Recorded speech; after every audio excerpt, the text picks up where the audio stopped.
जय हिंद सभी स्टूडेंट को। स्वागत है आप सभी छात्रों का आज की क्लास में। प्यारे बच्चों, आज की क्लास में हम क्लास 10th के मैथ के वीवीआई ऑब्जेक्टिव क्वेश्चंस को याद करेंगे, जो आप सभी बच्चों के मैट्रिक परीक्षा 2025 के लिए बहुत ही महत्वपूर्ण है। क्लास में पढ़ाए गए ये सभी क्वेश्चन बहुत ही इम्पोर्टेंट है बच्चों। तो अगर आपके भी क्लास 10th में मैथ विषय है तो सभी छात्र क्लास को अच्छे से देखिएगा और एक एक प्रश्न को याद कर लीजिएगा। परीक्षा में यही सारे प्रश्न आते हैं बच्चों। चलिए क्लास को शुरू करते हैं। क्वेश्चन है बच्चों 7, 3, 5, 8, 6, 10, 9, 12 का माध्य क्या क्या होगा। बहुत ही अच्छा क्वेश्चन है, वीवीआई क्वेश्चन है बच्चों कि 7, 9, 7, 3, 5, 8, 6, 10, 9, 12 का माध्य का क्या होगा। तो इस प्रश्न के लिए क्या याद रखेंगे बच्चों, क्या होगा इस प्रश्न का आंसर। तो इसके लिए सही बच्चे याद रखेंगे 7.5 इस प्रश्न का आंसर होगा और सभी को याद रखना है। अगले क्वेश्चन को देखेंगे 9, 3, 4, 7, 2, 9, 6, 7, 9, 9 का बहुलक क्या होगा। बहुत ही वीवीआई क्वेश्चन है, बहुत ही अच्छा क्वेश्चन है बच्चों। और इस प्रश्न के लिए सभी को आंसर तो पता होगा बच्चों। इस प्रश्न का बहुलक क्या याद रखना है, तो सही बच्चे जानते हैं कि 9 इसका बहुलक होगा और इसका आंसर और सभी बच्चों को याद भी रखना है। अगले क्वेश्चन को यहाँ पर देखेंगे, निम्नलिखित में कौन सी अभाज्य संख्या है। बहुत ही आसान क्वेश्चन और बहुत ही वीवीआई प्रश्न है बच्चों के निम्नलिखित में से कौन सी अभाज्य संख्या है। तो इसके लिए सभी बच्चे याद रखेंगे क्या होगा आंसर। आंसर हो जाएगा बच्चों कि अभाज्य संख्या क्या है, तो 13 है। सही बच्चे याद रखिएगा। चलिए अगले क्वेश्चन को देखेंगे, यदि किसी बारंबारता सारणी का माध्य 8.9 है एवं माध्य का 9 हो तो बहुलक क्या होगा। बहुत ही अच्छा क्वेश्चन है। क्वेश्चन पढ़ेंगे बच्चों कि बारंबारता सारणी का माध्य 8.9 और माध्य का 9 है तो बहुलक क्या होगा। तो इस प्रश्न के लिए सही बच्चे याद रखेंगे क्या होगा आंसर।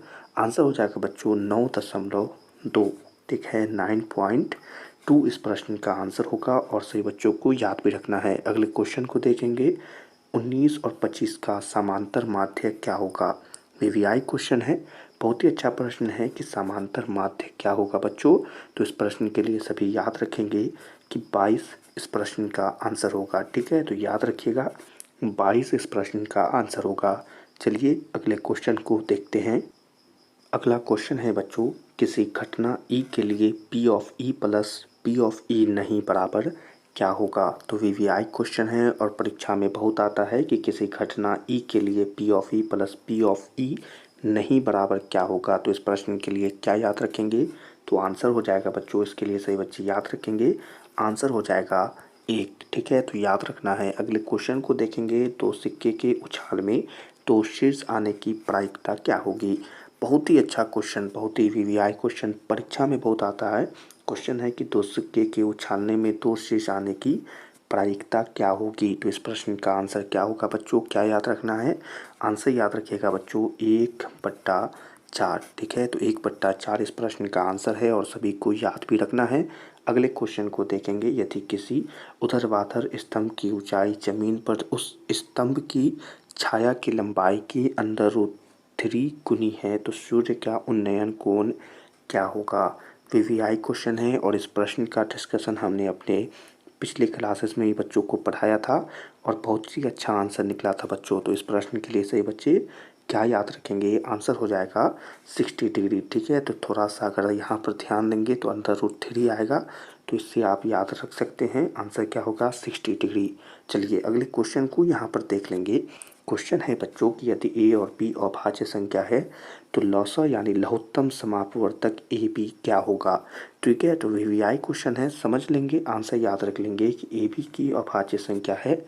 ठीक है, तो लौसा यानी लघुत्तम समापवर्तक ए बी क्या होगा। तो इस प्रश्न के लिए सभी को जो आंसर याद रखना है बच्चों वो हो जाएगा ए बी। और यह वाला प्रश्न भी हमने अपने बच्चों को पढ़ा रखा है। ठीक है, तो याद रख लीजिएगा ए बी होगा। अगले क्वेश्चन को देखेंगे, निम्नलिखित में से कौन किसी घटना की प्रायिकता नहीं हो सकती है। चलिए बहुत ही अच्छा क्वेश्चन परीक्षा में आया हुआ प्रश्न है कि निम्नलिखित में से कौन किसी घटना की प्रायिकता नहीं हो सकती है बच्चों। नहीं जब आ गया तो यानी कि यह क्वेश्चन बहुत ही हटकर हो गया और इसी के लिए सभी इंसान आंसर को याद रखेंगे।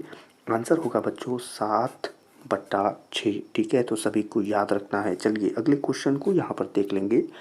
अगला क्वेश्चन है बच्चों संख्या 2.13 डॉट डॉट है। ठीक है, तो थोड़ा बड़ा क्वेश्चन है, पर इसके लिए सभी को जो आंसर याद रखना है बच्चों कि यह एक अपरिमेय संख्या होगी। ठीक है, तो सही बच्चे तो इसे पढ़ते हुआ समझ गए होंगे क्या होगा। यह एक अपरिमेय संख्या है और सभी को याद रखना है। अगले क्वेश्चन को देखेंगे, सहअभाज्य संख्याओं का मौसा क्या होता है। यह वाला प्रश्न भी हमने अपने बच्चों को पढ़ा रखा है कि सहअभाज्य संख्याओं का मौसा यानी महत्तम समापवर्तक क्या होता है। तो सभी को जो याद रखना है कि बच्चों 1 होता है। ठीक है, तो याद रखिएगा, इस प्रश्न के आंसर को हो जाएगा 1। अगले क्वेश्चन को यहाँ पर देखेंगे, यदि m एक धनात्मक पूर्णांक है तो धनात्मक विषम पूर्णांक का रूप क्या होगा। वीवीआई क्वेश्चन है, बहुत ही अच्छा प्रश्न है, परीक्षा में बहुत आता है कि m एक धनात्मक पूर्णांक है तो धनात्मक विषम पूर्णांक का रूप क्या होगा। तो इसके लिए सभी बच्चे क्या याद रखेंगे बच्चों, याद रखना है 4m+1। ठीक है, तो क्या याद रखेंगे बच्चों, 4m+1 इस प्रश्न का आंसर है, सभी को याद रखना है। अगले क्वेश्चन को यहाँ पर देख लेंगे, रैखिक बहुपद के शून्यक की संख्या होती है। क्वेश्चन है कि रैखिक बहुपद के शून्यक की संख्या क्या होती है। तो सही बच्चे कुछ याद रखना है बच्चों, बहुत ही आसान है, याद रखेंगे कि शून्यक की संख्या 1 होती है। चलिए अगले क्वेश्चन को देखेंगे, 2x² - 3x - 5 का एक शून्यक क्या होगा। बहुत ही अच्छा क्वेश्चन है बच्चों, परीक्षा में पूछ लेता है कि एक शून्यक यहाँ पर बताएंगे। तो इसके लिए सभी को याद रखना होगा बच्चों कि -1 इस प्रश्न का आंसर हो जाएगा और सभी को याद भी रखना है। ठीक है, चलिए अगले क्वेश्चन को यहाँ पर अगर देखेंगे बच्चों कि यदि p(x) बराबर q(x) इंटू g(x) और p(x) का घात 6 और g(x) का घात 2 हो तो p(x) बट्टा g(x) का घात क्या होगा। ठीक है, तो बहुत ही अच्छा है कि p(x) बट्टा में g(x) का घात पूछा जा रहा है बच्चों। ठीक है, तो इसके लिए ज़्यादा घबराना नहीं है, बस याद रख लेना है। आंसर क्या हो जाएगा, आंसर हो जाएगा 3। ठीक है, चलिए अगले क्वेश्चन को देखेंगे, बहुपद 6x² - 11x + 3 के शून्यक का योग क्या होगा। ठीक है, ऊपर शून्यक पूछ रहा था, यहाँ शून्यक का योग पूछ रहा है। तो इस प्रश्न के लिए क्या याद रखना है बच्चों, याद रखना है सभी को 11/6 इस प्रश्न का आंसर होगा। ठीक है, और सभी को याद रखना है। चलिए अगले क्वेश्चन को यहाँ पर देख लेंगे, दो चर x और y में रैखिक समीकरण ax + by + c बराबर 0 के वास्तविक संख्याओं के समुच्चय में कितने हल होंगे। वीवीआई क्वेश्चन है, परीक्षा में आया हुआ प्रश्न है कि दो चर x और y में रैखिक समीकरण ax + by + c बराबर 0 के वास्तविक संख्याओं के समुच्चय में कितने हल होंगे। तो याद रख लीजिएगा बच्चों, 2 हल होंगे। ठीक है, याद रख लेना है कितने, 2 हल होंगे। चलिए अगले क्वेश्चन को यहाँ पर देखेंगे, रैखिक समीकरण युग्म 2x + 3y = 5 एवं 4x + 6y बराबर 15 के कितने हल होंगे।